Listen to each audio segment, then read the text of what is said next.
I'm Bill Johnson, and I'm chairman of the Mission Committee here at Broad Street, and I'm here to talk really about two particular missions at Broad Street, even though, as you well know, there are a bundle of great missions at Broad Street that do a lot to bring the kingdom and make the world a little better place.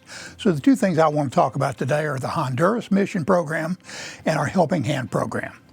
Well, our Honduras mission's been going on for about 33 years. We've been taking small groups, anything from 10 to 15 people to Honduras once or twice a year for that long.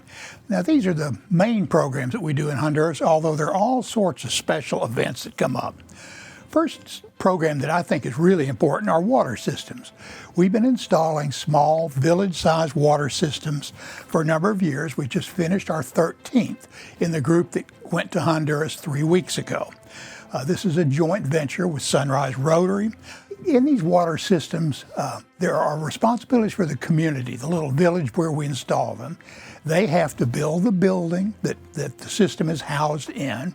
They have to provide volunteers to help us install the system. Those same volunteers are the ones that run the system after we leave and maintenance the system after we leave.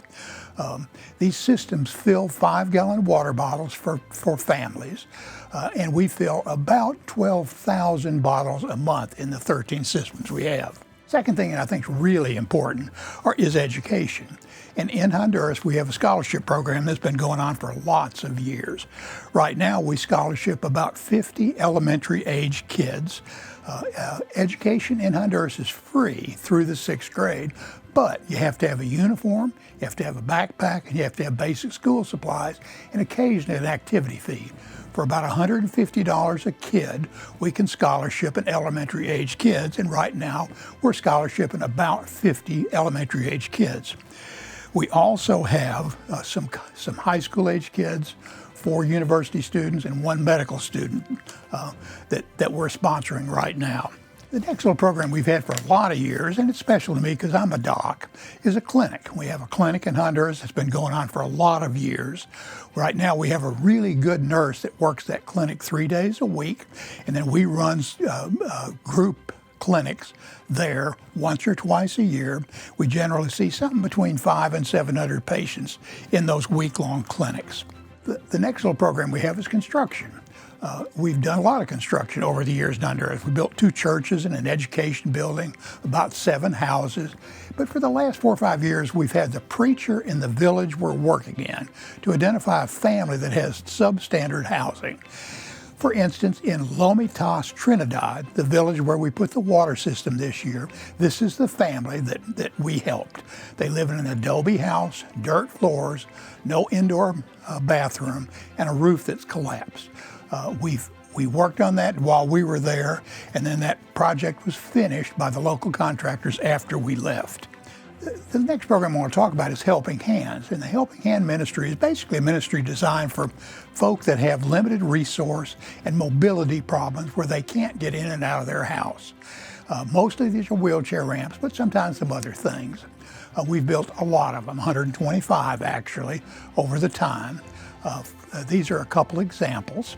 This last one is a ramp that we built at South Cleveland United Methodist Church, our church, that we leased to the Anglicans and just finished this past week. I want to end this little talk with a story.